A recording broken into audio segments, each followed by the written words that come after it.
सब बिल्कुल निःशुल्क है। इसके अलावा सर जो बच्चे बिल्कुल ही वंचित हैं उनके लिए बुक्स भी उपलब्ध कराते हैं। अच्छा। आने जाने का किराया भी देते हैं। अच्छा, अगर बच्चे वहाँ रह के, जैसे कठिनाइयाँ आती हैं थोड़ा, एक तो यही नहीं पता था हमें पोस्ट ग्रेजुएशन तक के सिविल सर्विस होती क्या है। अच्छा। तो यही सबसे बड़ी चुनौती होती है कि तैयारी शुरुआती कहाँ से करें। जी, जी। तो अलीगढ़ में जो हमें ये इसके लिए एक माध्यम मिला था, एक सर थे पंकज वर्मा सर जो एसडीएम थे, उन्होंने सिविल सर्विस मार्गदर्शिका शुरू की थी। जी, जी। तो उसके माध्यम से हमें पहली बार पता लगा कि सिविल सर्विस एग्ज़ाम ये होता है, ये सिलेबस होता है और हमें अपनी जो स्ट्रेटेजी बनानी है वो किस तरीके से बनानी है। तो पंकज वर्मा सर का, हम और उनकी टीम का मेरे इस सिलेक्शन में पूरा योगदान रहा था सर। अच्छा सर, सिविल सर्विस मार्गदर्शिका जैसा कि अलीगढ़ की एक संस्था है, वहाँ से हम बहुत पहले से हम भी अपने चैनल के माध्यम जुड़े हुए हैं सर। वहाँ जाने के लिए क्या क्या प्रोसेस है, आज वो छात्रों को थोड़ा बता दें। जी सर, जैसे अब इस टाइम 14 मई को प्रीलिम्स हो जाएगा। तो सर ने जो नया बैच शुरू किया है जो अब 16 मई को शुरू होगा वो मेंस के लिए। इसके अलावा सर जून में ही शुरू करेंगे एक 2024 में जो बच्चे प्रीलिम्स देंगे उनके लिए नया बैच। तो सर अखबार में एडवर्टाइज निकलवाते हैं और एक टेस्ट होता है उसका। जो बच्चे उस टेस्ट में पास हो जाते हैं उनका सिलेक्शन होता है। कुछ बच्चे ऐसे होते हैं कि जो पहली बार में टेस्ट में पास नहीं हो पाते, तो सब उनका दोबारा टेस्ट दिलवाते हैं।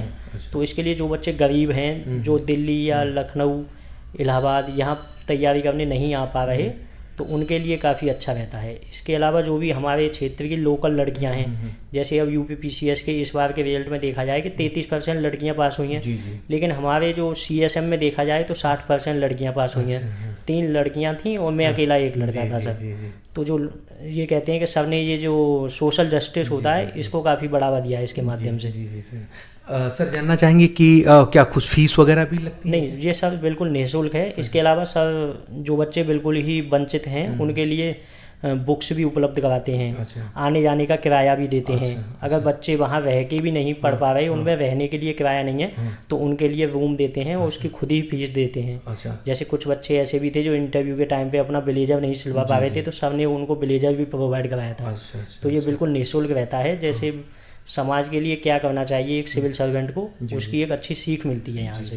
सर जानना चाहेंगे कि कहीं से भी, किसी भी उत्तर प्रदेश के जिले से या देश भर के किसी राज्य से भी लोग आके वहाँ पढ़ सकते हैं? जी सर, कहीं से भी कोई भी लोग, जो मेनली ये यूपी पीसीएस के लिए है। तो जो बच्चा किसी भी राज्य का यूपी पीसीएस की तैयारी करना चाहता है तो वो वहाँ आके निःशुल्क पढ़ सकता है सर। अच्छा सर, जानना चाहेंगे कि आप जब अपनी पढ़ाई कर रहे थे तो आपको जैसे बोरियत होने लगे, थोड़ा सा मन ना लगे पढ़ाई करने में, तो अपने आप को मोटिवेट करने के लिए किस प्रकार से, किस चीज़ का सहारा लेते थे? सोशल मीडिया क्या करते थे? जी सर, जैसे डिमोटिवेट भी होता था। जैसे मैंने सबसे पहले अटैम्प्ट में ही मैं इंटरव्यू तक पहुंचा था। लेकिन जो दूसरे मेरे जो 2 अटैम्प्ट थे उनमें मेरा प्रीलिम्स भी पास नहीं हो पाया था, तो थोड़ा डिमोटिवेट भी हुआ था। तो उसमें मेरे चाचा जी ने मेरा काफ़ी सहयोग किया था। चाचा जी का एक स्कूल है गांव में, तो उन्होंने कहा कि तुम तैयारी कीजिए और तुम पोस्ट ग्रेजुएट हो, कहीं सिलेक्शन नहीं होगा तो मैं तुम्हें अपने स्कूल में नियुक्त करूँगा केमिस्ट्री के टीचर के रूप में। तो उन्होंने साथ दिया मेरा।